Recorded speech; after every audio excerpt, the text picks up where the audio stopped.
राजस्थान के एक दूर दराज गांव चांदसेरा में एक पुरानी हवेली थी, ठाकुर हवेली। बरसों से वीरान पड़ी थी, लेकिन कहते हैं वहां एक तस्वीर टंगी है जो हर रात बदल जाती है। आरव, जो जयपुर में एक फोटोग्राफर था, अपने दोस्त विवेक के कहने पर चांदसेरा पहुंचा।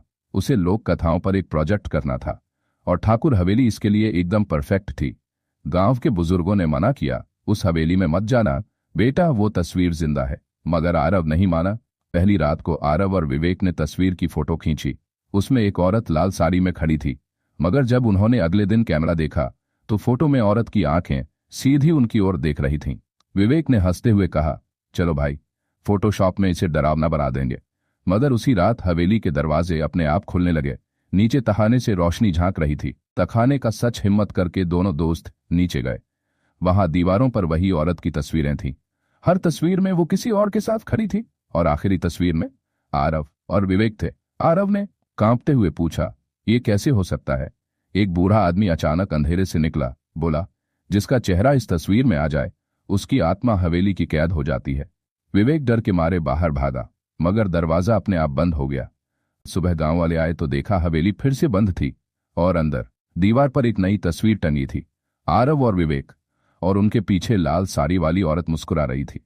गांव के एक बुजुर्ग बाबा रमेश ने सालों तक ठाकुर हवेली की हकीकत अपने सीने में दबा रखी थी, लेकिन आरव और विवेक की तस्वीर देखने के बाद उन्होंने चुप्पी तोड़ी।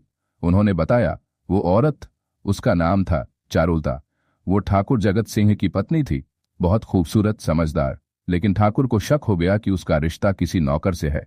गुस्से में उसने हवेली में ही उसे जिंदा दीवार में चुनवा दिया, और जब वो मरी, वो बदले की आग बन गई।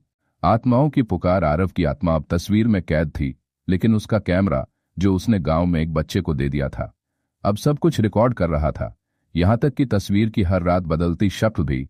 गांव की एक लड़की प्रिया, जो आरव की फैन थी, उस कैमरे की फुटेज देखकर चौंक गई। तस्वीर में उसने एक इशारा देखा। आरव अपनी उंगलियों से कुछ लिखने की कोशिश कर रहा था।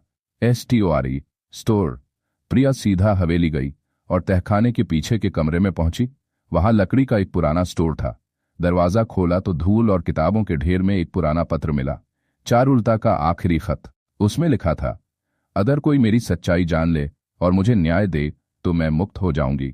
मेरी आत्मा इस तस्वीर में हर उस इंसान को खींचती है जो मुझे अनसुना करता है, लेकिन जो मेरी बात सुने वो मुझे आजाद कर सकता है। मोक्ष। प्रिया ने वो खत गांव में सबको पढ़कर सुनाया। लोगों ने मिलकर हवेली में चारुलता की असली कब्र खोजी और वहां पूजा अर्चना करवाई। उसी रात तस्वीर से धुआं सा उठा और आरव व विवेक की तस्वीर धुंधली होकर गायब हो गई। सुबह जब हवेली में गए तो तस्वीर अब खाली फ्रेम